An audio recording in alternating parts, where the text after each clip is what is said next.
नमस्कार, मैं हूं कार्तिकेय शर्मा और TV9 डिजिटल में आपका स्वागत है। और इस वक्त मेरे साथ विष्णु शंकर मौजूद हैं जो विदेश मामले के जानकार हैं। और हम आपको बताना चाहेंगे एक बड़ा डेवलपमेंट हुआ है साउथ एशिया में। डेवलपमेंट ये है कि पाकिस्तान ने जो अपनी फ़्लाइट्स PIA की फ़्लाइट्स उनको काबुल के लिए स्थगित कर दिया है।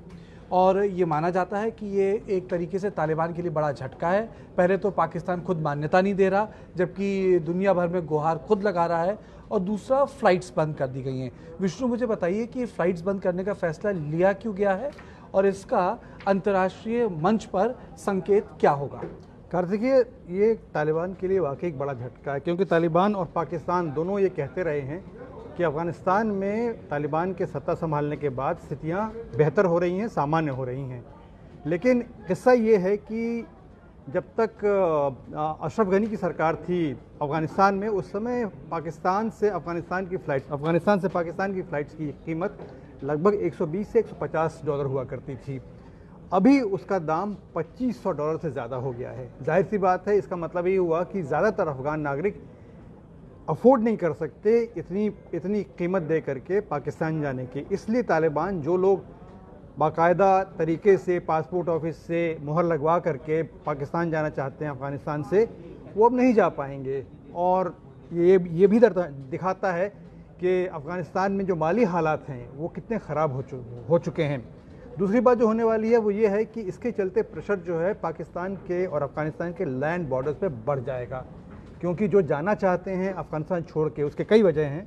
एक तो तालिबान का खौफ है, दूसरे नौकरी चाकरी नहीं मिल रही, मुफलिसी का दौर आ गया है।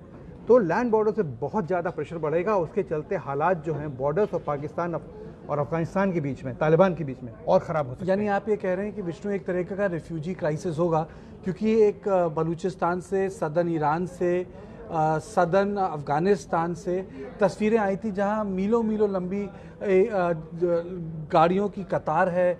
एक एक गाड़ी में 11-11 लोग भरे हुए हैं और वो बॉर्डर क्रॉस करना चाहते हैं। आपको याद होगा कार्तिकेय, जब तालिबान ने काबुल पर कब्जा कर लिया 15 अगस्त को, उसके बाद जो भगदड़ मची वो सभी को मालूम है। उसके बाद लगभग 1 लाख से ज़्यादा तो जो पश्चिमी देशों के नागरिक थे उनको निकाला गया।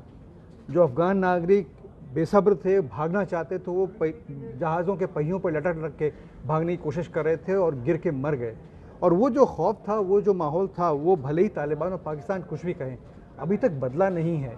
अभी भी अगर अफ़गान नागरिकों को मौका मिलेगा तो बहुत से लोग अफ़गानिस्तान छोड़ करके बाहर जाना चाहेंगे, वो अभी बंद हो जाएगा। आप कह रहे हैं कि अफ़गानिस्तान में खौफ है। हाँ, कई सारे लोग रह गए हैं, कई सारी डॉक्यूमेंट्रीज हुई हैं, ग्रीन कार्ड होल्डर्स हैं, एयरपोर्ट नहीं जा सकते हैं। आपने बताया कि पैसे की कमी है, लेकिन ये एक तरह का डिप्लोमेटिक सेटबैक नहीं है पाकिस्तान के लिए? आपको याद होगा 96 में सबसे पहले पाकिस्तान ने तालिबान को मान्यता दी। बिल्कुल। उसके बाद मान्यता दी चीन ने, और मेरे ख्याल से UAE ने भी मान्यता दी थी, सऊदी अरब ने मान्यता दे दी थी।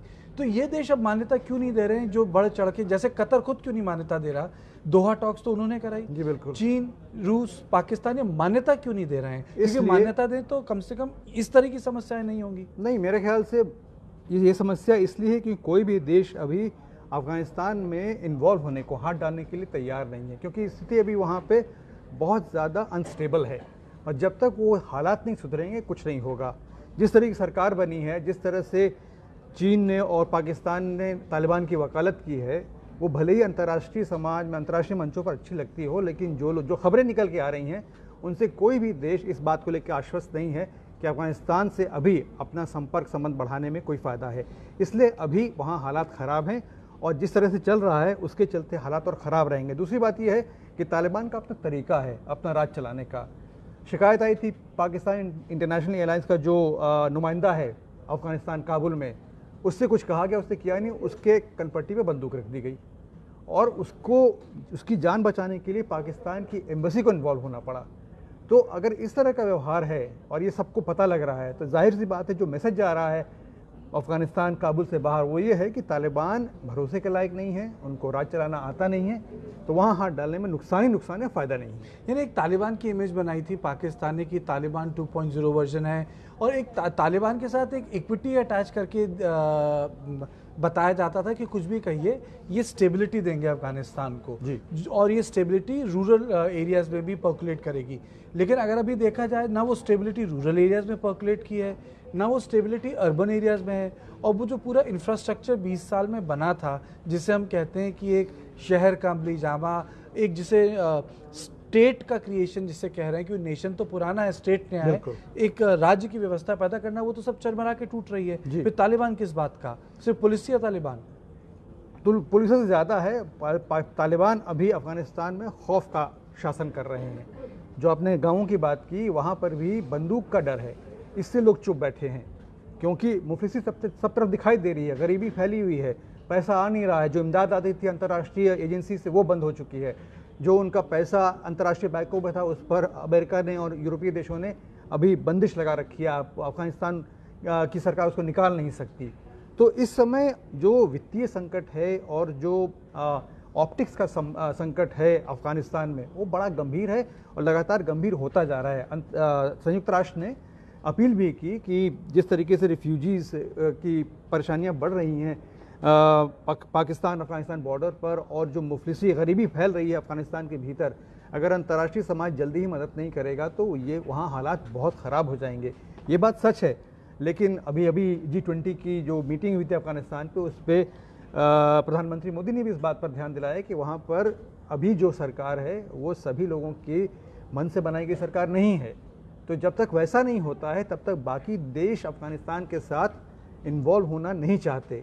इसलिए एक तरह से मान सकते हैं कि एक तरह का इनडायरेक्ट प्रेशर भी है कि अगर आपको अंतर्राष्ट्रीय समाज से सहयोग चाहिए तो आपको अपना काम करने का तरीका, सरकार में रिप्रेजेंटेशन, ये सब बदलना पड़ेगा, और सरकार जो बाहर से जो दबाव आ रहा है उस पर ध्यान देना पड़ेगा। लेकिन इसका ये भी मतलब है विष्णु कि जिसको हम स्प्लेंडेड आइसोलेशन बोलते हैं, कि अफगानिस्तान का समाज, अफगानिस्तान का राज्य, अफगानिस्तान के शासक एक तरीके से पूरी दुनिया से अलग थलग पड़ जाएंगे।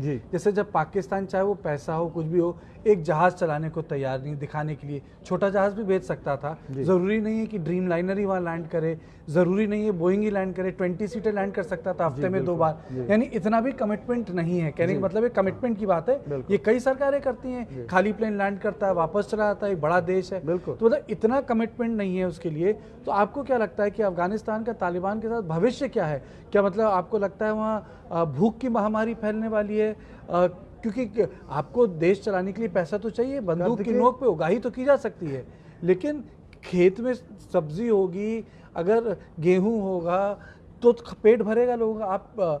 आप गोलियों से और बंदूक की नोक से तो पेट नहीं भर सकते। बिल्कुल सही कह रहे हैं आप। तो 3 बार अफगानिस्तान गए हैं जी, और आपने वहाँ देखा है हालात पहले कैसे थे, फिर बाद में कैसे हुए।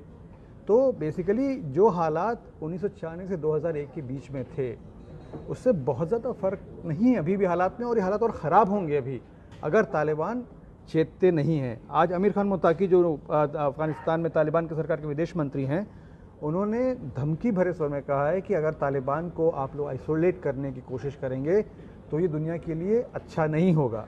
इससे ज़्यादा उन्होंने कुछ कहा नहीं है, लेकिन जब तालिबान ऐसी भाषा बोलते हैं तो सबको मालूम है उसका क्या मतलब। इसका मतलब है कि टेरर एक्सपोर्ट करेंगे? जी बिल्कुल, एक ऑप्शन वो भी हो सकता है।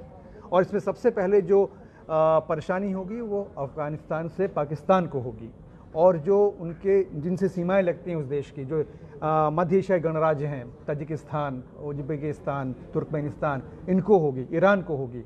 तो इसलिए ये सभी लोग अभी देख रहे हैं बड़े गौर से कि अफ़गानिस्तान में स्थिति कैसी बनती है। जब तक वो आश्वस्त नहीं होंगे, अफगानिस्तान को किसी तरह की मदद की उम्मीद ज़्यादा नहीं मिलने वाली है। और आखिर में आपसे सवाल पूछूंगा विष्णु, आपने बोला कि शरणार्थी क्राइसिस होगा, लेकिन उसके अलावा पाकिस्तान के लिए क्या दिक्कत होगी? छोड़ दीजिए डिप्लोमेटिक सेटबैक है, छोड़ दीजिए कि उनकी नाक कट गई यूनाइटेड नेशंस में, लेकिन फौरी तौर पर आर्थिक रूप में, सामाजिक रूप में पाकिस्तान को दिक्कत कहाँ से होगी? सबसे बड़ी दिक्कत तो रिफ्यूजी से ही होगी, क्योंकि आप जो रिफ्यूजी आ रहे हैं उन सबको रोक तो नहीं सकते। आप कोशिश भी करेंगे तब भी बहुत से लोग निकल के चले आएंगे। तो इसके चलते पाकिस्तान की इकोनॉमी पर प्रेशर पड़ेगा।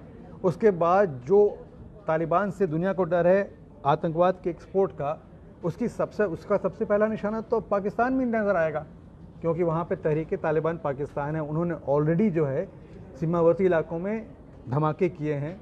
एक वार्निंग है ये इस बात की कि आगे स्थिति और ख़राब हो सकती है। स्थिति तो वैसे ही खराब है विष्णु, क्योंकि आईसिस खुद ही मतलब हमले कर रही है हक्कानी नेटवर्क पे। अफगानिस्तान की सबसे बड़ी जो काबुल की शिया मस्जिद है, जी बिल्कुल, वहाँ आईसिस के ने हमला कर दिया। और दम इस बात का भरा जा रहा था कि आईएसआई के माउथपीस हैं हक्कानी, और हक्कानी के रुतबे के नीचे कोई बोलता नहीं, चीचू नहीं होती।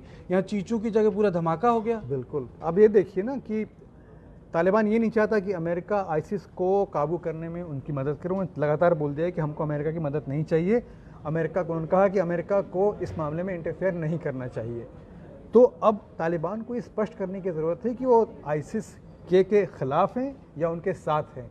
अगर साथ हैं तो ये दुनिया के लिए बहुत बड़ा ख़तरा है, तालिबान के लिए बहुत बड़ा ख़तरा है। और अगर उनके ख़िलाफ़ हैं तो कार्रवाई कीजिए और दिखाइए दुनिया को कि आप उनको ध्वस्त करने में या तो सक्षम है या दुनिया की मदद चाहते हैं। दोनों में से कोई संकेत अभी तक आया नहीं है।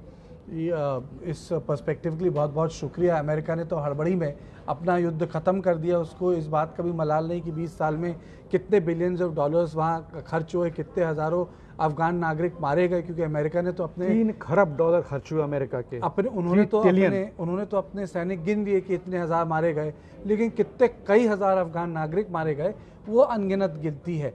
तो यानी अफ़गानिस्तान को उसे अपने हाल पे छोड़कर, जिन लोगों को आतंकवादी बोला उनसे दोस्ती कर कर अब अमेरिका इंडो पैसिफिक की तरफ बढ़ गया। लेकिन मोटी बात है कि अफ़गानिस्तान में जो हो रहा है उसका असर पूरे साउथ एशिया पे ज़रूर साउथ एशिया पर ही नहीं, सेंट्रल एशिया पर भी पड़ेगा। जी बिल्कुल, south Asia, central Asia, Iran पर भी पड़ेगा, क्योंकि कहते हैं कि अफ़गानिस्तान एक रिवॉल्विंग डोर है साउथ एशिया, सेंट्रल एशिया और ईरान के बीच में। और अगर वो जगह पूरी तरह से अस्थिर रहे तो दिक्कतें सबको होंगी। तो विष्णु, बहुत बहुत शुक्रिया। तो ये थी हमारी इस पूरे विषय पे खास पेशकश। देश और दुनिया की बाकी खबरों के लिए आप देखते रहें TV9 डिजिटल।